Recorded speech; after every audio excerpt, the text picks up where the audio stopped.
O para sa mga wala pang lakad this coming Chinese New Year, sure ako magkakaroon kayo ng idea sa binisita ng RSP team. Saan nga ba ito? Panoorin natin yan dito lang sa The Bit Chips. Sawa ka na ba dito? Dito? At dito? Sawa ka na ba sa mga hassle sa buhay mo? Kung wala ka pang ganap ngayong Chinese New Year, kami nang bahala sa pasyalan, food trip, at exciting getaway nyo. Pasyal todo na to sa Binondo. Tara, biyahe tayo sa Tipid Trips.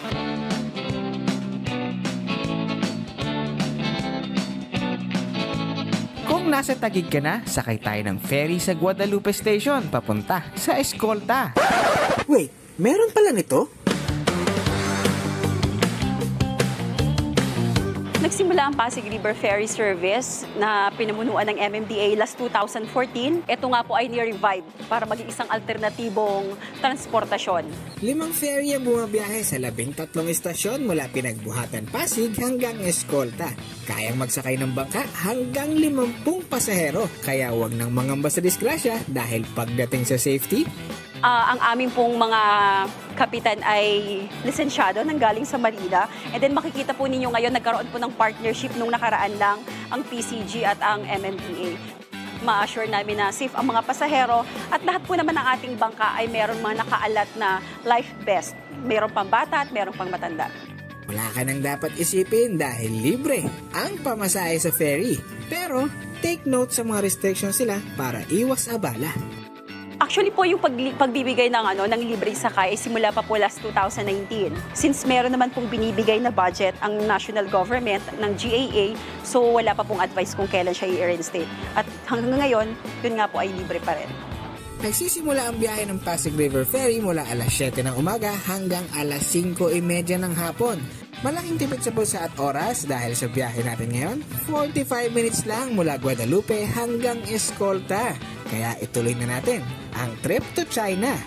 Pagbaba sa Escolta, walking trip na papuntang Ongpin Street at welcome sa Chinatown.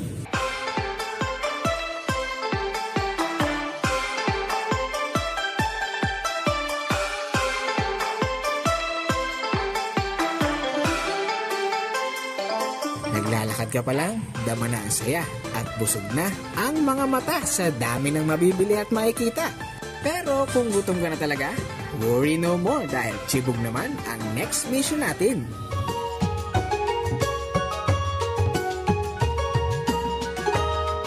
Nakatayo tong Estero Binondo way back 1980s pa siya.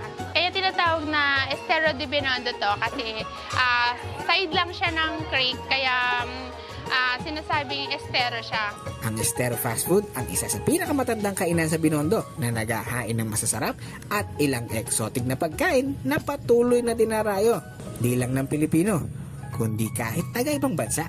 Simula ng 1980s, marami nang nagbago. Pero yung hindi nawawala dyan na pagkain na dinadayo ng mga customers yung butter chicken, and then yung crispy frog legs, then yung oyster cake, yung tortang talaba na tinatawag nila. Bukas ang Estero mula 9 a.m. to 8 p.m. every day. Kaya pasok na pasok sa schedule ngayong Chinese New Year. At pasok pa sa budget mo dahil sa total na 1,820 pesos, busog na ang 5 hanggang 6 na magbabarkada. 300 pesos kada isa. Tipid, di ba? Sama ka sa susunod na Tipid Trips.